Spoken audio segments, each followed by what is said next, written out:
What up, B Squad? It is your boy JB, and I am here today, you guys, with a brand new review for Tyler Perry's Sistas. This is season 7, episode 3, you guys. I already forgot the title of this episode, but the title of this episode was I don't remember what the title of the episode was. Give me a second, and I have it for you. So it's titled Grand Openings and Closings, you guys.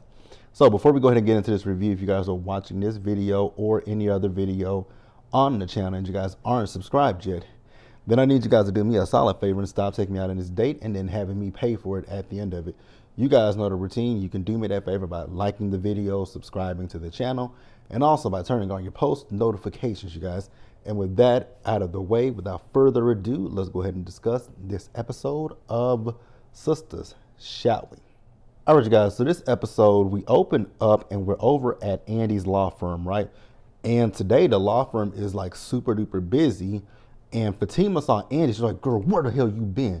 And she was like, I was busy. She said, girl, I can look at your hair and tell what you was busy doing. So Fatima is telling Andy that Gary is being investigated by the FBI. And Andy's like, why is he being investigated by the FBI? So Fatima says that the word I'm hearing, because I'm listening to the people, and it's embezzlement.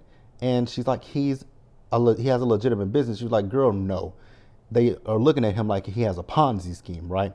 And so Fatima told Andy that all of the partners are coming in, and this puts the firm, in a vulnerable state. And I was like, how would this put them in a vulnerable state? I was kind of confused by this, right? How does this put them in a vulnerable state when technically the only person who has any ties? Oh, never mind. I just thought about it. Okay, I just thought about it. But that's something that we haven't cleared up because you guys. So, if we're going back to last season, there's a discrepancy that we're not accounting for. Because I just thought about how Gary could have the company vulnerable. You guys remember last season with Robin, or was it season 5? Whatever season, you guys remember when Hayden and Gary were trying to buy into the firm so that they can get Robin out of the firm. But remember, Andy helped Robin go to that loan shark, and Robin was able to keep his position. Speaking of which, we ain't saw Robin since. I guess Robin is just never coming back. I'm cool with that. So I was like, so now that I think about it, I'm like, okay, Gary has done a lot of stuff, but at the end of the day, that ultimately hurts Hayden. Speaking of Hayden, Hayden came to, talk to Andy and Fatima, and Fatima was like, if you don't get your hands off of me. So Hayden is telling them that the FBI came over to his house and that, he had talked to the FBI and he told them what he knows. And so Fatima's like, so you a snitch.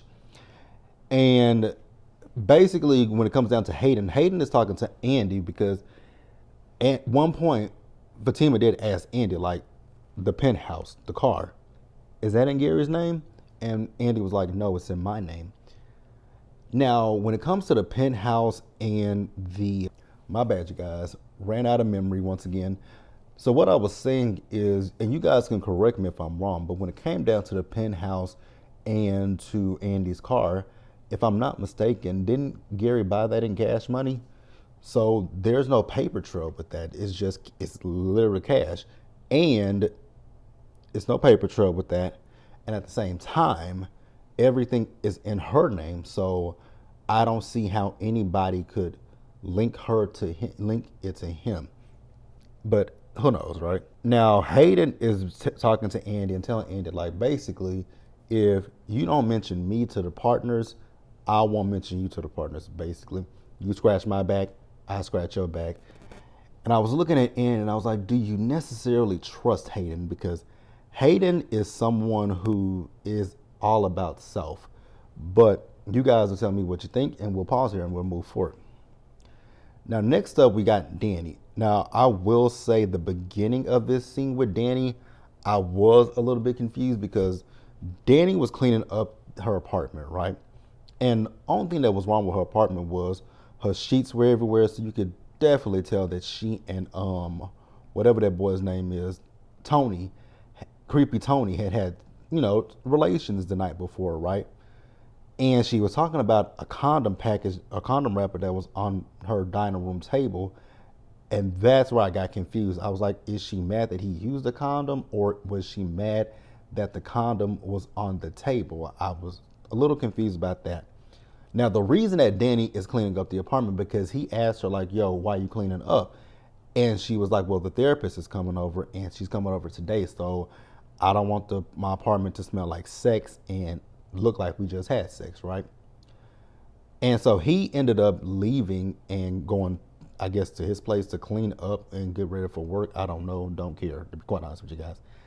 Now we move over to Pam. Karen and Pam are at the salon. You guys know how Pam is. Pam don't do no damn work, and she, like I said, Pam does no damn work, but she's on social media and she's telling Karen, like, what I'm doing is I'm trying to get people I'm trying to get your social media presence up, and I'm trying to get people to come over for the grand opening.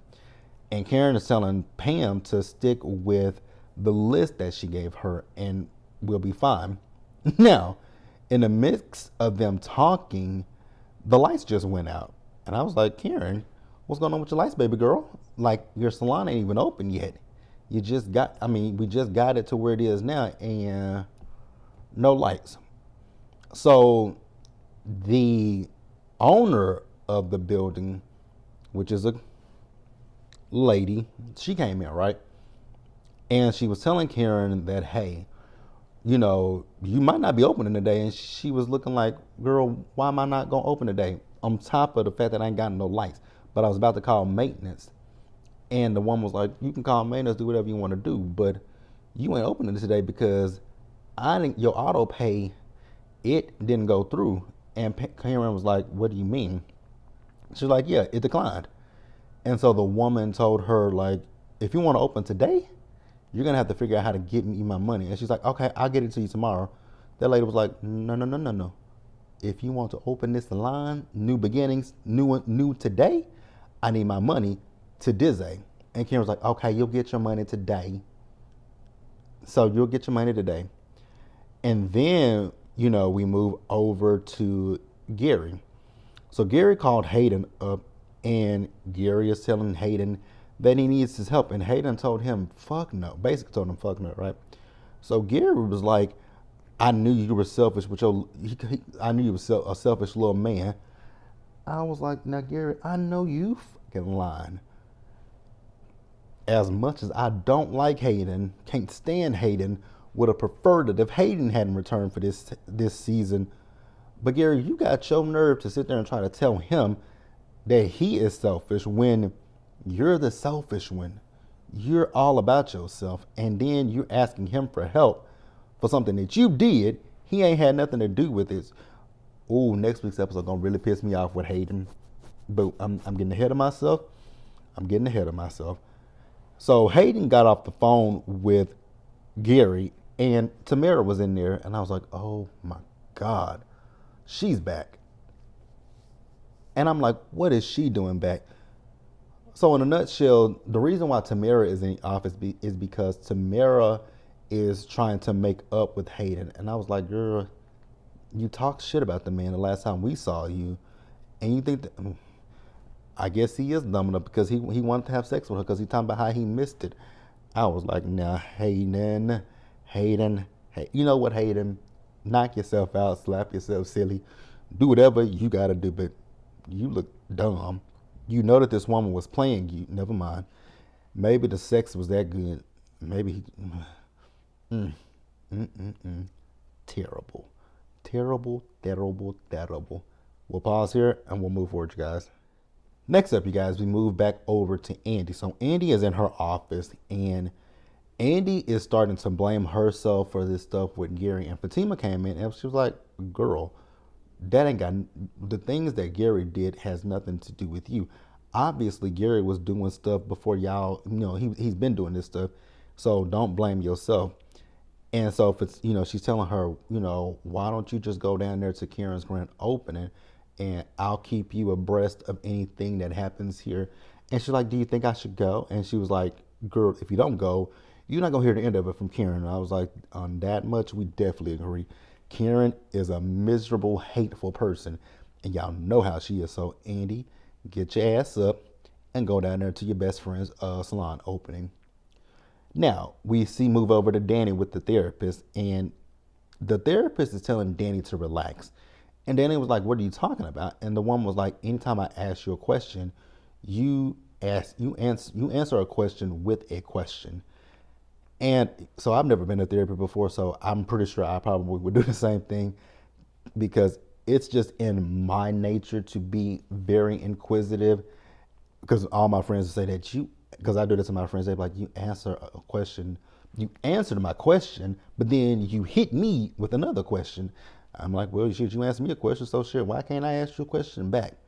So I know that if I go to therapy, I would absolutely pull a Danny. But eventually, Danny opened up to the lady, and the lady told Danny, hey, call me anytime. And she also asked her about her friends. And the woman was like, well, maybe your friends see something that, you don't see. And that could be the case. With Danny, it's possible. It's highly possible with Daniela. I really want Daniela to get away from Tony, creepy Tony. I just really want her to get away from that man. I just don't trust him.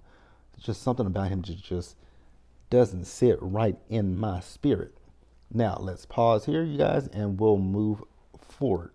All right, you guys, so the next thing that I want to talk about is whoever this Becky Sue is at the bank that's standing next to Sabrina, baby, she can go for me. I don't like her. So Rich came down to the bank and he was going to make a deposit. Now, is this in Tyler Perry's fictional world, is this the only bank that exists? Because Calvin had a bank account here. Gary, not Gary. No, Gary went to that bank when we never brought that back up either. I just thought about that. That was Tyler's doing. Remember I forget which season it was, but remember the season that they went to that bank and Gary had that safe deposit box? Remember that safety deposit box? I wonder if he still has the safety deposit box. Because that's something that I don't remember if we ever closed up that storyline about that safety deposit box. Neither here nor there. But Calvin had an account there. Now old boy has an account there. Rich has an account there. Who else? Zach has an account there. Everybody got an account at this bank, but this bank ain't never got people in it. I'm just saying, this bank ain't never got people in it. It's always empty. Shout out to Misha. That's why she calls it the empty bank and trust, because it's literally always scarecrows in there. Nothing. Nobody be in that bank ever. Now, the girl was like, I can help you. And he was like, I want to talk to Sabrina. I want to deal with Sabrina. So he dealt with Sabrina. And I will say, Miss Mama's next to Sabrina. Mind your business, right? So they were talking about what happened the night before. And Rich's whole thing was he wants to talk to Sabrina. And he invited Sabrina down to his business. And she was like, yeah, have companies have the conversations at his place of employment, not yours. I said, I know you fucking lying. You girl, I would have slapped her. You know what? I probably would have if I was Sabrina, I would have got fired that day. Because girl, who the fuck are you talking to? And why the fuck are you talking to me like that? No the fuck ma'am. No the fuck ma'am. No the fuck I think the fuck not. Like but Sabrina was talking about how Sabrina wants to blame everything that she said on the alcohol, and she apologized to Rich. And we're going to talk about Sabrina in just a little deeper in a few minutes, because I feel a way about Sabrina. I really do. Rich apologized to her. So we move back over to Karen. So the reason why Karen's payment didn't go through is because of all this crap that Pam is buying. And so Karen called the delivery boy down, who was hella flirting with her, right? And so she told Pam, stop ordering shit. She said, you know what, better yet, Pam, I'm revoking your access to the card. And I was like, that's smart. It would have been smart to never give her the goddamn card in the first place. Now, we move over to the opening of the salon. So it looks like Karen got her lights back on. I don't know how, because I mean, it's gonna take a while for that. Never mind. This is Tyler Perry's world, right? Yeah. So the girls start to show up for the salon opening, and Karen has an attitude about herself. Now, I will say part of her attitude, actually, I actually understood her completely. Surprisingly, I understood Karen. Karen was upset because the girls did not come down and help her with opening, doing some things around the salon. She's also upset because she saw them when they were out with Fatima. Now, to the girls' defense, when it comes to the situation with the brunch with Fatima, they invited you to the brunch, Karen. You told Danny no, so they were like, okay, shit, let's just go ahead and invite Fatima. So you can't be upsetting anybody but yourself in that situation. But other than that, I got where Karen was coming from, and I wasn't mad and I wasn't upset with Karen. I really would. I didn't feel no type of way about it. But that's really that. Like I said, Karen's salon is open and cool. Now let's pause here and wrap up the episode, you guys. Well, maybe not wrap up the episode because I still got a bit to go. But these next few scenes, it ain't really a whole lot with them. So we see Zach. So Zach is outside of the salon opening, and he's practicing what he wants to say to Karen about getting the DNA test, right? So Ms. Lisa hopped in the car with Zach, and she's telling Zach, asking Zach, what are you doing here? He's like, I'm here to support Karen. And Ms. Lisa's whole thing is, when it comes down to it, she feels like Zach being here with some flowers, it would be misleading towards Karen. And I was like, you know what? I do agree with that. I actually did agree with Ms. Lisa on that. So she told Zach to go home, right? And, after that, we see Gary. Gary is at his office, and Penelope came by. So he got Penelope flowers and her favorite food. And he's telling her, he doesn't know why he did what he did. Shut up, Gary. And so he's telling her that, he needs her.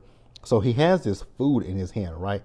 And I was like, Penelope, either you're really stupid or you're really stupid, because that was intentional. Gary had the food in his hand, and he opened it and he spilled it on Penelope in her lap.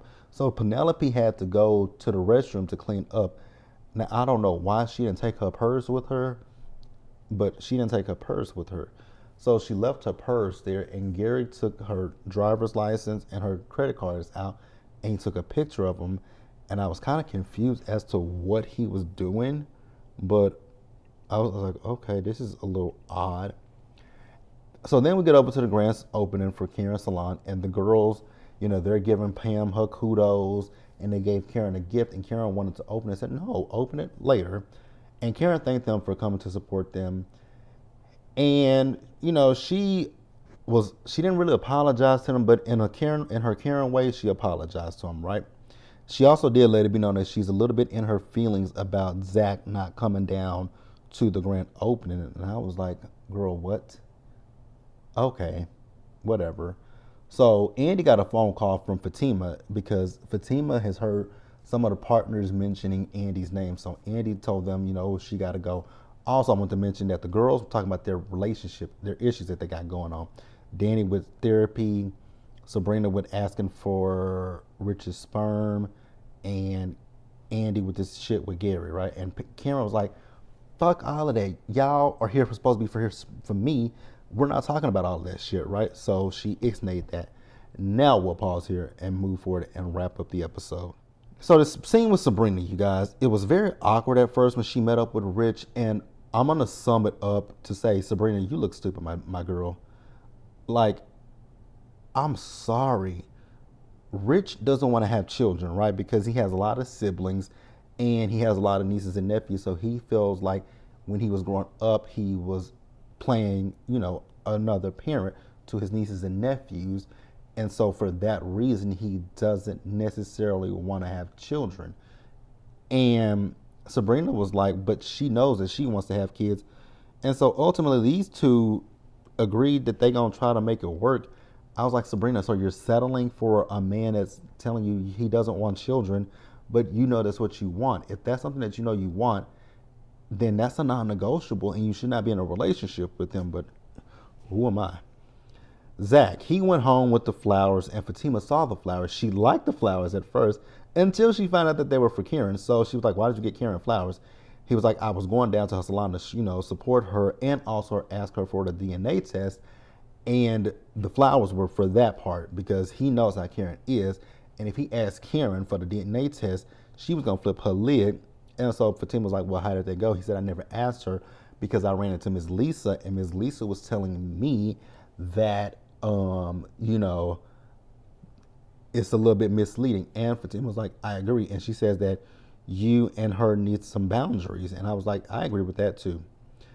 So after that, Fatima left because of all the mess. She just went home to get some flats. And so when she left, Zach called Gary up on the phone. Speaking of Gary, Gary is at his office talking to his partner. Gary is in his feelings because of the situation with, Hayden, and also the fact that Andy is not answering the phone. And he says, "I've done so much for that bitch." And I was like, "Excuse you. She didn't ask you for any of that stuff. She was an attorney before she met you. Gary, F off." Now, we also find out from his partner that they've upgraded Penelope's life insurance policy, as well as Gary now has access to all of her cards.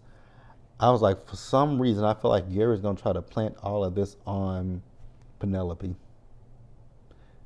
I wonder if that's going to be Penelope that's going to be on that stretcher that's covered up. Because you guys know somebody is going to be unalived. So I'm wondering if that's going to be, oh my God, if Gary, ooh, never mind. Now, Andy, she wants to tell the partners the truth that yes, she was involved in a relationship with Gary, but she had no dealings when it came to his business or his finances. And Fatima was like, "You think they're gonna go for that?" And I was like, "Well, technically they should, because there's nothing really linking her to his business. The only person that is linked to his business is Hayden. Hayden was his attorney, not Andy. She was his girlfriend and fiance for a bit of time. Now, one of the partners who Fatima said that her name, was talking about, I guess she called Hayden. Hayden said he was pretending like he was working, so he texted her and said that he was talking to the partners. He's all good, which I don't know how Hayden is good. You're his attorney. Andy was never his attorney. But that's neither here nor there, right? Andy was never his attorney. Hayden was his attorney. So after that, this old white man came to her office, and I thought it was so unprofessional because he was talking about how sleazy Andy is. And I was like, this is unprofessional. That woman could sleep with all of Atlanta, and then it got shit to do with y'all. Her sexual life, her personal life, her anything outside of this law firm ain't got nothing to do with y'all. She ain't ever done no business with Gary. So y'all can call her a slut. Y'all can call her a tramp. Y'all can call her a hoe. But Andy has not done anything to compromise this business. Gary and Hayden have. And then the old white man had a heart attack. I was like, Andy, let him lay there. I know that sounds mean and rude, but go let that old bastard lay there. Because he just basically called you a tramp and a hoe. And she was like, get some help. I was like, fuck him. Bye, Mr. Sweetelson. Bye, Mr. Sweetelson. If you guys know where that reference came from, let me know in the comment section below, you guys. But that is the episode. Be sure to like the video, subscribe to the channel, turn on your post notifications, share the video, and until next time, you guys, stay safe. Take care of yourselves. Wash your hands. Be blessed. And I'll see you guys in the next one.